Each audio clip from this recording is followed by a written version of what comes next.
Ladies and gentlemen, the story you're about to hear is true. Only the names have been changed to protect the innocent.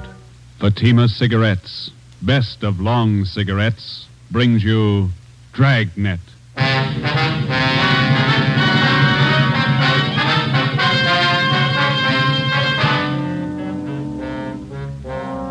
You're a detective sergeant. You're assigned to Juvenile Bureau. A rash of crimes has broken out in your city. Suspicion points to an organized gang of juveniles. Your job, stop them. If you want a long cigarette, smoke the best of long cigarettes. Smoke Fatima. It's the long cigarette that contains an essential ingredient of all the very popular cigarettes, Turkish tobacco. That's why you see the Turkish symbols on the attractive gold and yellow Fatima package. That's why Fatima has a much different, much better flavor and aroma than any other long cigarette. That's why Fatima doubles and redoubles its smokers. Yes, if you want a long cigarette, smoke the best of long cigarettes. Smoke Fatima. Dragnet, the documented drama of an actual crime. For the next 30 minutes, in cooperation with the Los Angeles Police Department, you will travel step by step on the side of the law through an actual case from official police files. From beginning to end, from crime to punishment, Dragnet is the story of your police force in action. It was Sunday, March 27th. It was windy in Los Angeles. We were working the night watch out of Georgia Street Juvenile Bureau. My partner's Ben Romero. The boss is Ed Backstrand, chief of detectives. My name's Friday. I was on the way up from the Juvenile Bureau, and it was 11:25 p.m. when I got to the receiving hospital, room 5, the treatment room. Everything happens on Sunday nights, huh, Joe? Yeah. How's the kid making out, Doc? The one arm is cut up badly. Nothing fatal, though.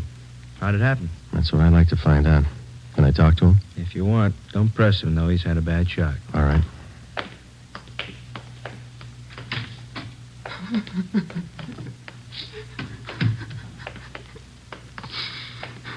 Officer here to talk to you, son. I can't. Tell him I can't talk, please. Just a few routine questions, son. You're going to have to answer them sooner or later. Please, can't you see what's happened already? I can't tell you anything. Jack Monroe, is that your real name? Yeah, How old are you? I'll be 60 next July. Where do you live? I can't tell you, you know that. Now let me alone, will you? Let me alone. You've been running around with that gang of kids on Spring Street, haven't you? The big timers, isn't that what they call themselves? I don't know anything about it. Believe me, I can't talk. You tipped us off about the burglary they were going to pull tonight. Is that where they knifed you? Look, will you believe me? I can't tell you anything, not anything, please. He's still shaky, Joe. All right, Doc. Well, Jack, we'll talk about it later when you feel better. You see what they've done to me already? They said next time they'd kill me.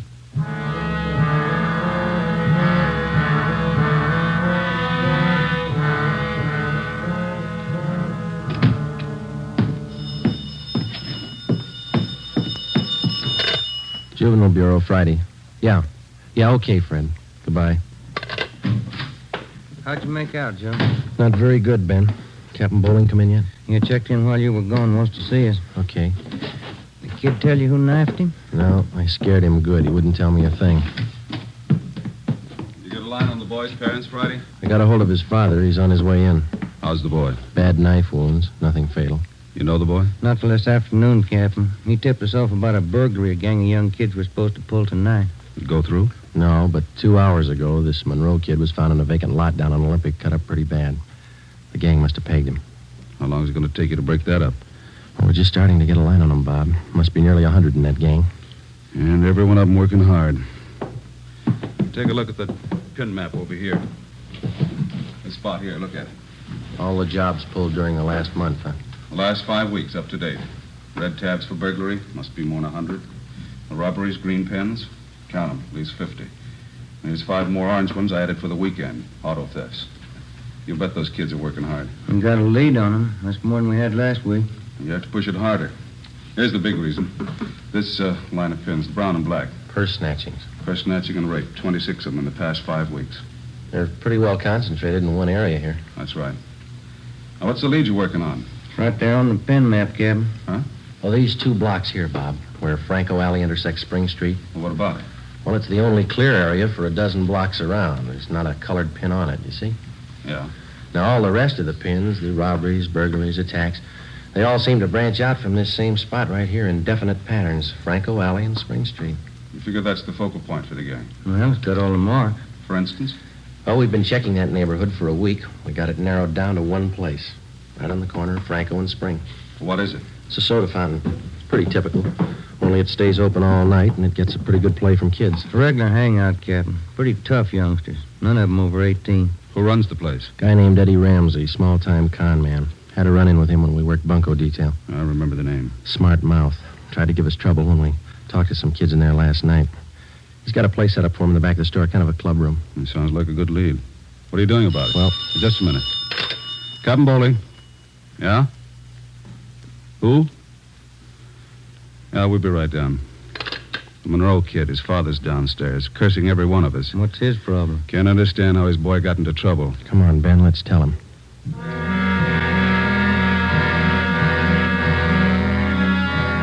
What kind of a city do we have when we can't allow our children out on the street without being stabbed or shot? What's our great police force doing when this is going on? I'd like an answer if you got one. I demand an answer. We got an answer for you, Mr. Monroe. Will you sit down? My boy's lying in there in that hospital bed, cut to pieces. What did you do to prevent it? Tell me.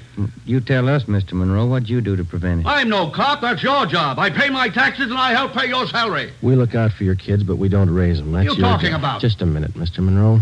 Answer me this. How old is your son, Jack? He's 16, I think. Why? You know what he does with his spare time? Where he spends his nights? Of course I do. He's at home. Some nights he goes to the library. Then you don't know much about your son, Mr. Monroe. For the past month, 4 nights out of 5, he's been hanging around with a gang down at a soda fountain on Spring Street. He's down there as late as 2 a.m. He says he goes to the library. How do I know? I'm a busy man. Did you know that your son is mixed up with that gang? He's not mixed up with a gang. A bunch of small-time thieves, but they're growing. They started with purse snatching, breaking in parked cars, burglarizing candy stores. You don't know what you're talking about. Wait a minute, please. And then they took up robbery, stealing cars, beating up girls, women, attacking them. You're crazy. Jack's not that kind. He's part of that gang, and right now we hold all of them responsible. My boy wouldn't do anything like that. He's a member of that gang, he told us. They're the ones that knifed him tonight. That's a lie. Jack's not mixed up with anything like that. You believe anything you want, Mr. Monroe. We're going to protect your boy as much as we can, but don't expect us to raise him for you. Now, you better take a free piece of advice. You keep your advice. Jack's not in this. You can't prove he is. We're not out to prove anything right now. But you catch up with that boy of yours. Keep him off the streets before it's too late. Are you threatening me? No, sir, advising you. Next time we might meet at the morgue.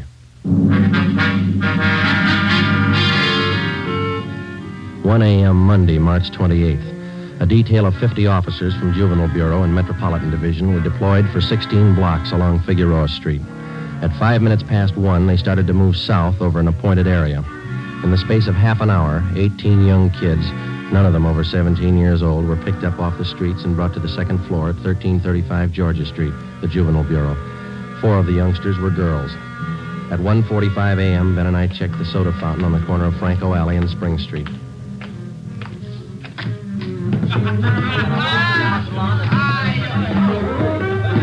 Same bunch, Joe. Business as usual. Yeah, come on. Hey, Teddy, the Bulls. They're back again. Same guys. Go back and tell Eddie. Hey, look, why do you guys have to keep tracking us, huh? You'd think we were crooks or something.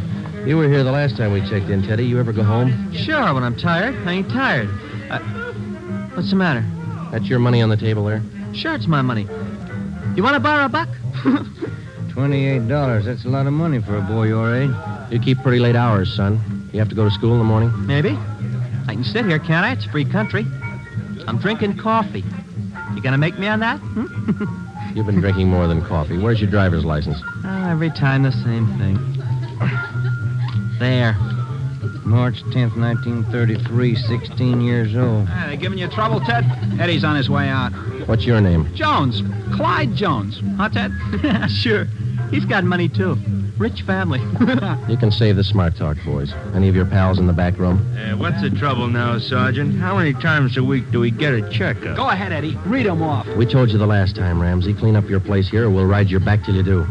I told you the last time, Sergeant, there's nothing wrong with my place. It's almost 2 o'clock in the morning. You got a dozen underage kids hanging around here doing nothing. Some of them have been drinking. Schoolboys. Better to have them in here than hanging around outside in the street. I keep an eye on them. You're not the guardian, Ramsey. This time of night, they've got no business in here or on the street alone. That's your opinion, huh? That's the law, Ramsey. Now, either you shut down that back room and keep these kids out of here late at night, or we'll go after your license. You don't scare me, Sergeant. You can't prove a thing. A couple of these kids have juvenile records. They're on probation. We can tag you for contributing. You still don't scare me. Now, why don't you leave the kids alone? That's right, Eddie. Read them off. Ben, get Benson and Bell. Roger. If you won't clean up your place, Ramsey, we'll do it for you. Yeah? What are you going to do? We're pulling these boys in, all of them.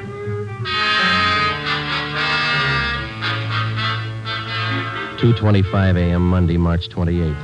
The Dragnet operation had netted 30 juveniles, 26 boys, 4 girls. 24 of the children were between the ages of 16 and 17. They were lodged in the assembly room at the Georgia Street Juvenile Bureau. The other half dozen were 13 and 15-year-olds. They were taken to the juvenile hall at 1369 Henry Street. At 2:43 a.m., we met with Captain Bowling. They're all checked in, 30 of them. All right, in the morning we file petitions to have every one of these cases brought to the attention of the juvenile court. Make a note of it. Okay, Bob. For the kids with records, ask for detention from the probation department. Right. We'll call their parents in the morning. Call them now. They've got some explaining to do. By 6 a.m., all but 3 of the children's parents had shown up. To most of them, it was nothing new. Their kids had been there before. They'd be there again. They took the lecture from the juvenile officers calmly. As long as it didn't mean trouble for them, they wouldn't worry. When they got their children home, they would reprimand them, not for running the streets, but for being picked up by the police. Ben and I had seen the cycle of the young criminals start before, 100 times over. It had a lot of different endings, most of them sour. During the next week that followed, we booked an average of a dozen juvenile delinquents every night. The clampdown continued, so did the crime wave. 10 burglaries, 4 robberies, 8 car thefts, 6 purse snatchings, 3 assaults on women. 1 week's work. Picked up a new angle on Ramsey today, Captain. He might be fencing for the gang. Who gave you the tip-off? One of our informants. Ramsey's brother lives out in the valley. He's supposed to be pushing this stuff. You check him out? Yeah, couldn't get a thing on him. Well, that might explain what attracts the kids to that soda fountain. It explains those $20 bills the kids are flashing. They steal and rob, and then they sell the loot to Ramsey for nothing. Another thing. Ramsey keeps his place open all night, and there's no reason to. He doesn't get that much trade. It's only from the young gang that hangs around there. You questioned the kids. How do they account for having all that money? Well, most of them say Ramsey lends it to them. They say they pay him back a little at a time. I think he's fencing for the kids. If you tried to get his license? No luck, Captain. We can't prove a thing against him. Then we'll do it the hard way. Sweat it out. That night, we drove out to Ramsey's soda fountain and asked him again to clean up his place, to keep the young kids out after 10 o'clock at night, to stop lending them money. He refused. There was nothing we could do. His business was a public place. He could not be held responsible for any of his patrons. In the next 10 days that followed, Ben and I haunted the sidewalk outside the soda fountain. We questioned every youngster as they entered and left. We made more than a dozen arrests. Many of the kids had been drinking heavily. We found some of them under the influence of narcotics. But Ramsey was still in the clear. The crime wave continued sporadically. Ben and I waited for our chance. It was a long time coming. Thursday, April 14th, we had dinner at Johnny Cokin's place, and it was 10:35 p.m. when we checked back in at the office. Hot shot. Grab it, Joe. Yeah. The terminal on Market Street, a 459 and shooting. The terminal on Market Street, a 459. Let's go.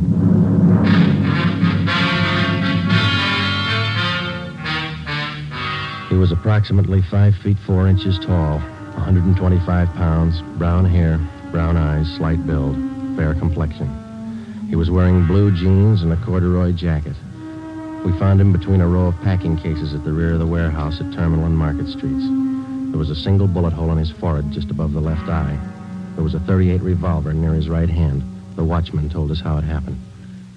He broke in the back of the warehouse, Sergeant. He wanted to shoot it out with me. Here's his ID card. Fell out of his pocket. Teddy Cameron, age 15. Dear God. A kid. I didn't know, Sergeant. He didn't either. He thought he was grown up.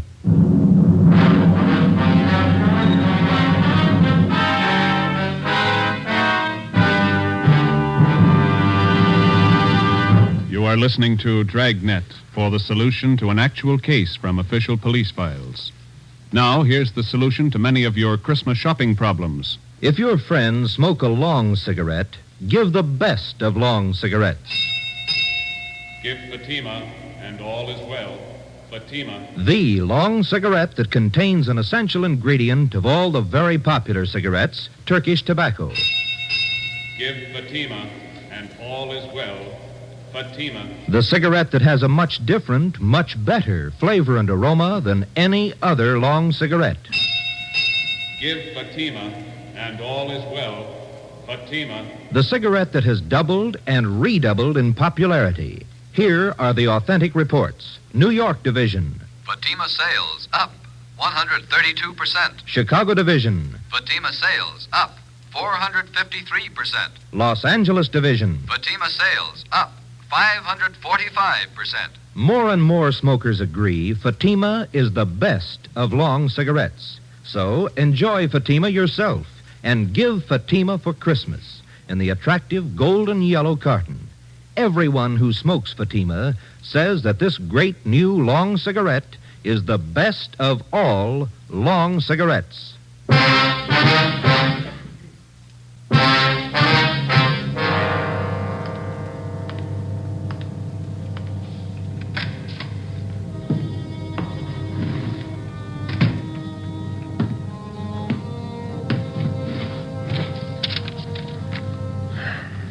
Los Angeles Police Department, Form 311, dead body report. Type, gunshot. DR number 437695. Victim, Theodore Cameron. Residence address, 960 Charter Street. Date and time of death, Thursday, April 14th, 10:35 p.m. Place, Terminal and Market Streets, South State Warehouse. Cause of death, gunshot. Motive or reason, attempted burglary. Time discovered, 10:40 p.m. Removed to County Morgue. Discovered by Carl Hyba, night watchman. Identified by Barbara Cameron, sister. Description of victim, male, Caucasian, age 15, height, weight, so-and-so, occupation, student, descent, English, and was a witness, signed Joe Friday, serial number 2288, age 15.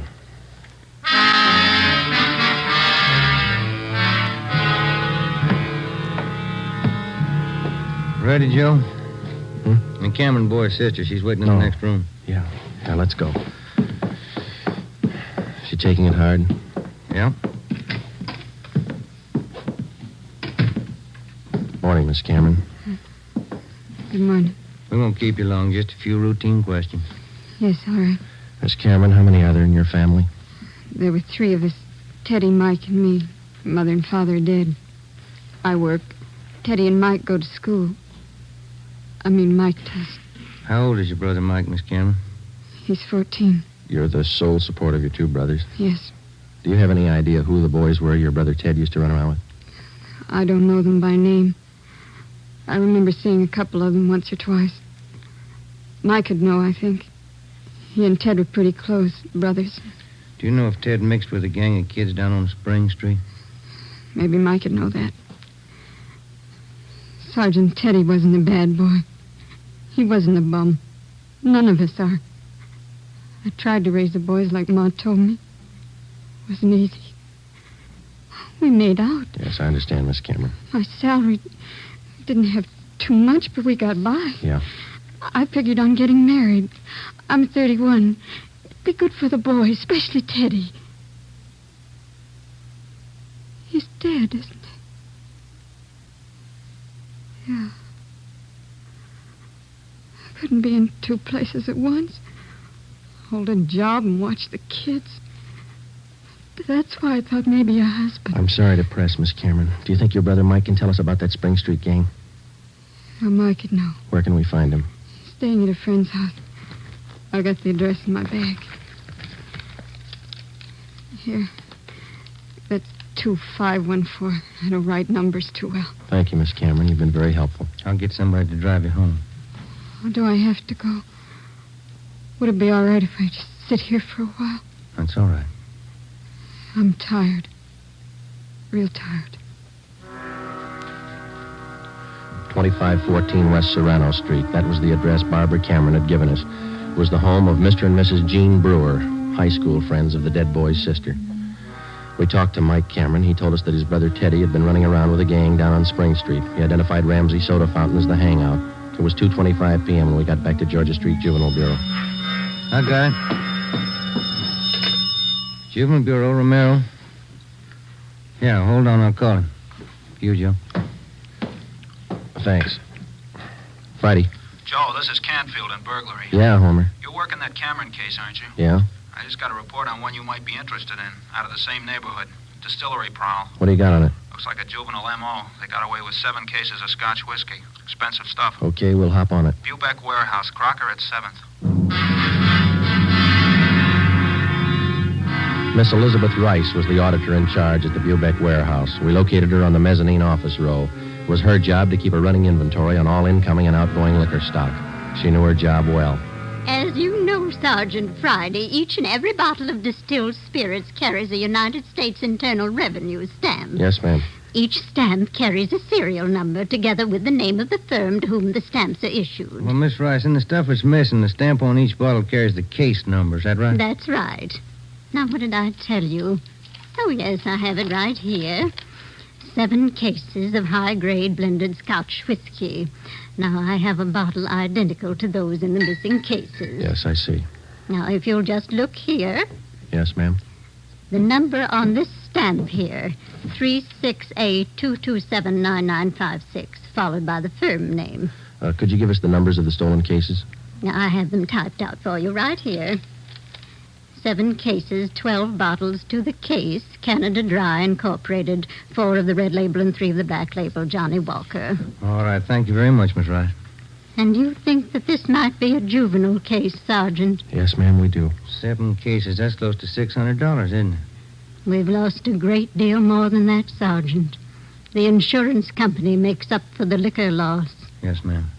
Those youngsters, who makes up for them? Ben and I left the Bubeck Warehouse with a list of serial numbers of the 7 cases of stolen liquor. We headed back for the Juvenile Bureau. We figured that there was a strong possibility that the Spring Street gang was responsible for the warehouse liquor theft. How were they disposing of the stolen property? That was the key question we had to answer. Ben and I had a hunch and a tip from an informant that the young gang was operating under the guidance of a fence, a man or woman whose job it is to dispose of stolen property.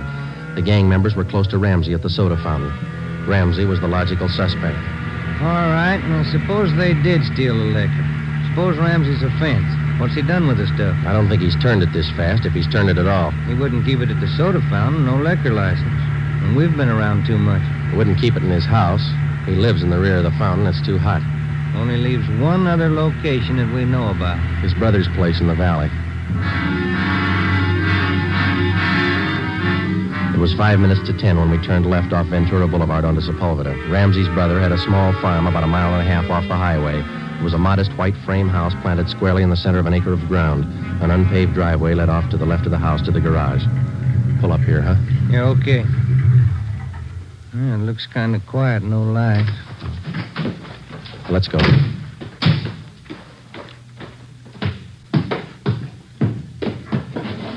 Mud sticks to everything. Now, where's the doorbell? Oh, here it is. You got your flashlight? Yeah, what? Here's a note somebody left. Oh, it's on the bum again. Here, I'll strike a match. Okay. Can you hold it a little closer? Can you read it? Yeah. Harry, wife and I have gone to the drive-in theater. Before you put the truck away, get 3... Can you hold that match closer, Tom? Oh, now, wait a minute. Yeah. Get 3 cases out of the garage and take them into town. Ed is waiting. Please try to make it by 11:30 tonight. Let's see. It's signed George. The address is here. And there's the garage. Yeah, come on. 3 cases. Could be eggs, Joe. If it is, we wasted a trip.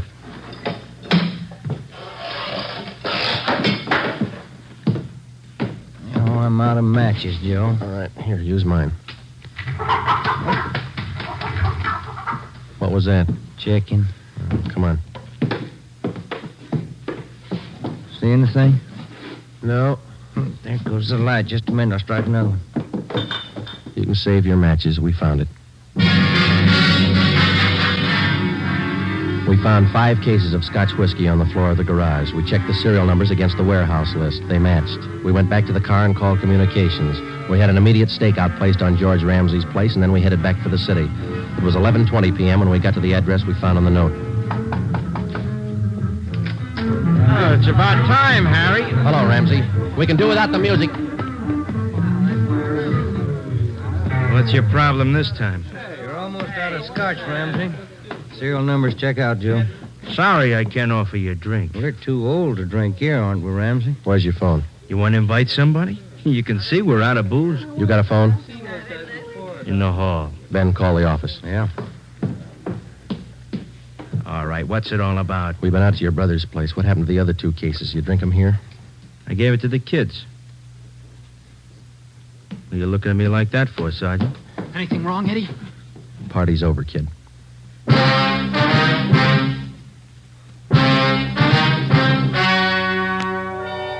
The story you have just heard was true. Only the names were changed to protect the innocent.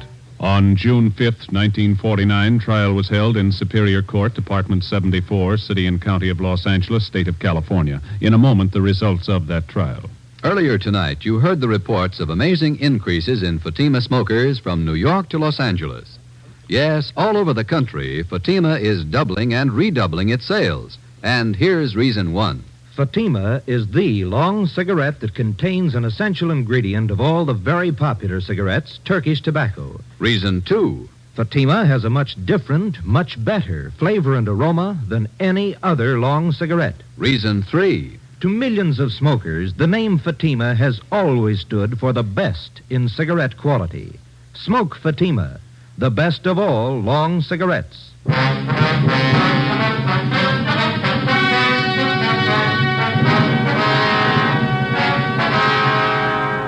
Edward and George Ramsey were tried and convicted in Superior Court of receiving stolen property. After serving their terms as prescribed by law in the state penitentiary, they will be returned to the county jail where they will serve a 1-year term for contributing to the delinquency of minors. You have just heard Dragnet, a new series of authentic cases from official files. Technical advice for Dragnet comes from the Office of Acting Chief of Police, W.A. Wharton, Los Angeles Police Department. Honoring the city of Greenwich, state of Connecticut, and the men who make up the Greenwich Police Department, another of America's great law enforcement agencies. One of these men, Chief John M. Gleason, FBI National Police Academy graduate, who dedicates his life to making yours more secure. Fatima Cigarettes, the best of long cigarettes, has brought you Dragnet from Los Angeles.